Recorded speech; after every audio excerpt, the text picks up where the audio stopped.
पहा मुलांनो, आज आपण स्टँडर्ड 10चा मॅथ्स हा जो सब्जेक्ट आहे त्याचा पार्ट 1 अल्जेब्रा, त्याच्यामध्ये chapter number 1 linear equations in 2 variable, त्याचा प्रॅक्टिस सेट 1.1, त्याच्यामध्ये दिलेली जी ॲक्टिव्हिटी आहे ही ॲक्टिव्हिटी आपण कंप्लीट करणार आहोत।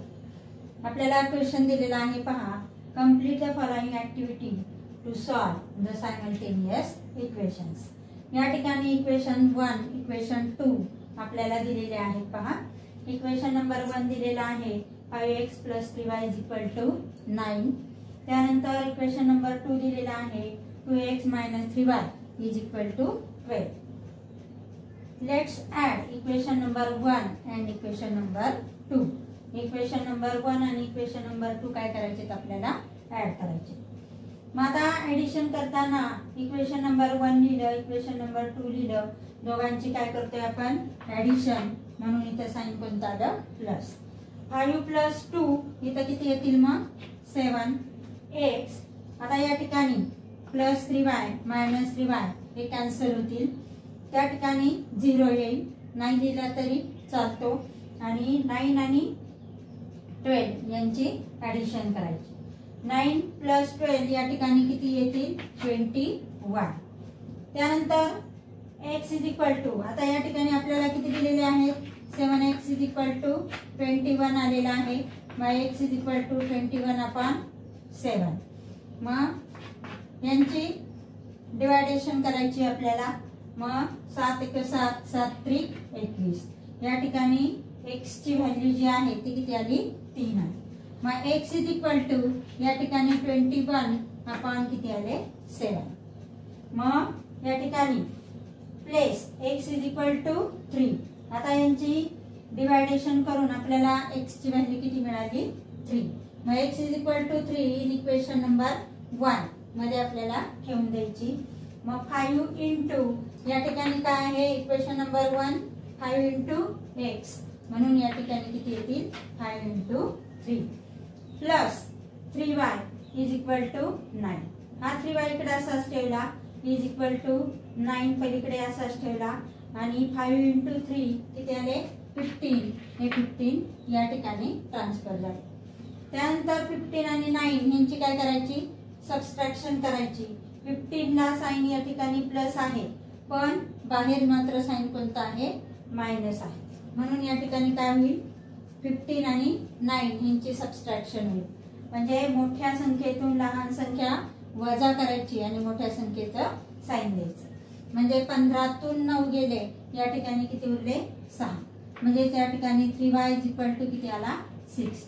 6 ला साइन मात्र कोणता येईल, या ठिकाणी मायनस येईल, कारण बिगर नंबरला साइन कोणता आहे, मायनस। मग या ठिकाणी y = -6/3 येईल। हा 3 इथं y ला मल्टिप्लाय आहे, म्हणून या ठिकाणी तो डिवाइड जाईल। त्यानंतर यांचं जे काही डिवायडेशन आहे हे केल्याच्या नंतर काय मिळेल आपल्याला, पहा, 6/3, 6 ला साइन आहे मायनस, 3 × 3 = 3 × 2 = 6, म्हणजे किती आले, y = -2। या ठिकाणी सोल्युशन x, y। मग पहिल्यांदा या ब्रॅकेट मध्ये आपल्याला या ठिकाणी x ची व्हॅल्यू द्यायची। मग x ची व्हॅल्यू काय आलेली, या ठिकाणी पहा, x ची व्हॅल्यू 3। त्यानंतर y ची व्हॅल्यू द्यायची, y ची व्हॅल्यू काय आली, या ठिकाणी -2। अशा पद्धतीने ही जी ऍक्टिव्हिटी आहे ही ऍक्टिव्हिटी आपण या ठिकाणी कंप्लीट केलेली आहे। आता आपण क्वेश्चन नंबर 2 हा जो आहे, solve the following simultaneous equations, हा आपण या ठिकाणी क्वेश्चन नंबर 1 त्याच्यामध्ये असणारा सोडवून घेणार आहोत।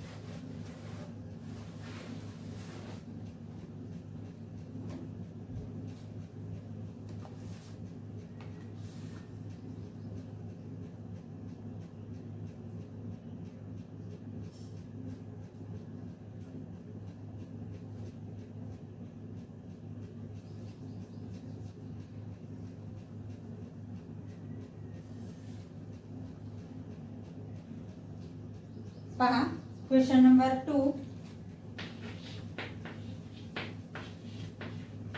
सॉल्व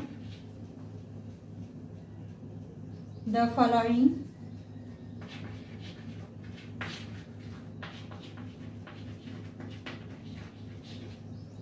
simultaneous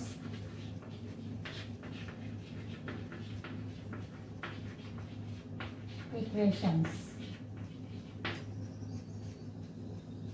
फर्स्ट इक्वेशन आपल्याला दिलेला आहे 3a + 5b = 26.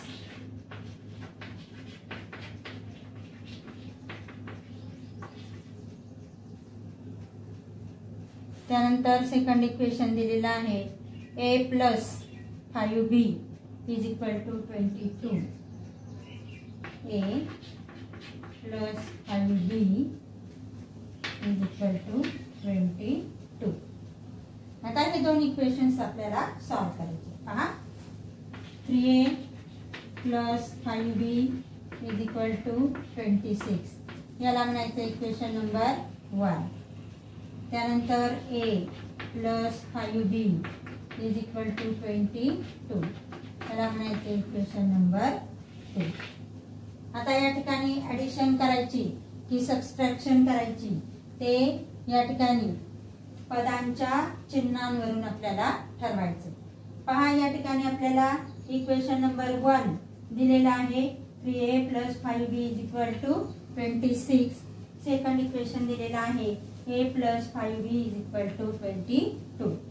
या ठिकाणी जे काही व्हेरिएबल दिलेला आहे त्याचे जे कोएफिशियंट आहे हे इक्वल कोएफिशियंट असणाऱ्या ज्या टर्म आहेत त्या आपण बाजूला काढायच्या. आता या ठिकाणी पहा 5b ही जी टर्म आहे ही इक्वल कोएफिशियंट असणारी टर्म आहे.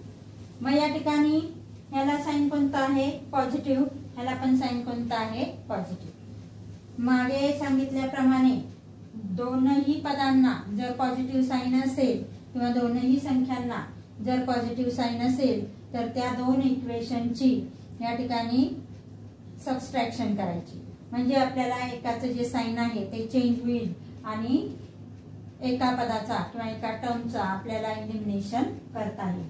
मग या ठिकाणी आपण काय करणार आहोत सबट्रॅक्शन.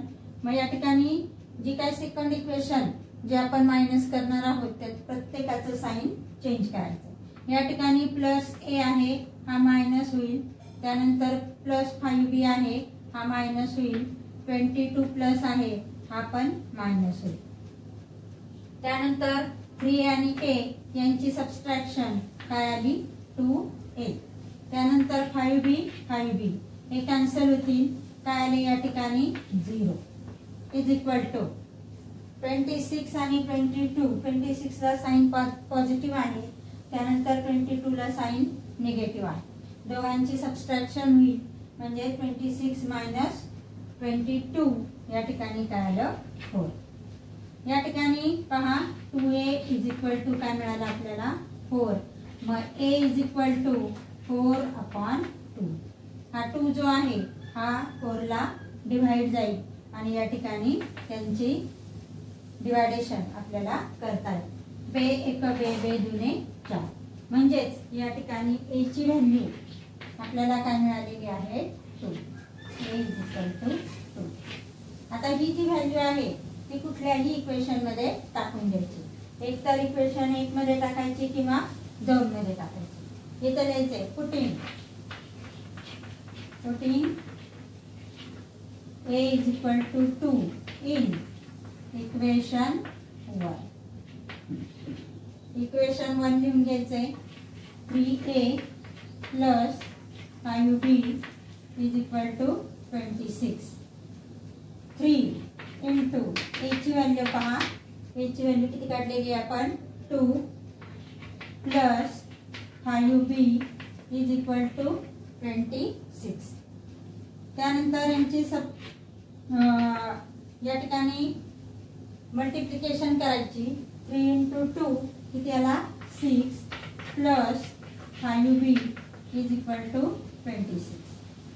या ठिकाणी हा जो 6 आहे हा इकडे मायनस नाहीच आहे. मग खाली शिल्लक काय राहिलेला आहे 5b.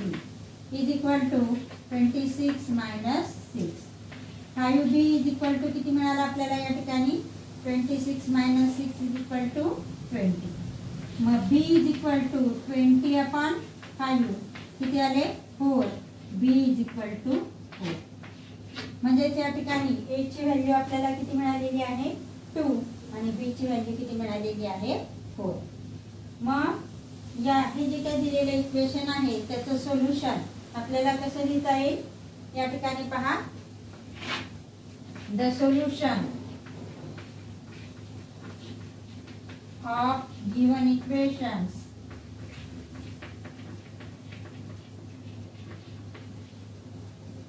इज या ठिकाणी ब्रॅकेट मध्ये पहिल्यांदा a ची व्हॅल्यू किती आहे 2. त्यानंतर b ची व्हॅल्यू काढलेली आहे आपण 4. अशा पद्धतीनं हे जे सायमल्टेनियस इक्वेशन आहे हे आपण सॉल्व केलेलं आहे. बाकीचे जे काही एक्झाम्पल्स आहेत हे आपण पुढील तासाला अभ्यासणार आहोत.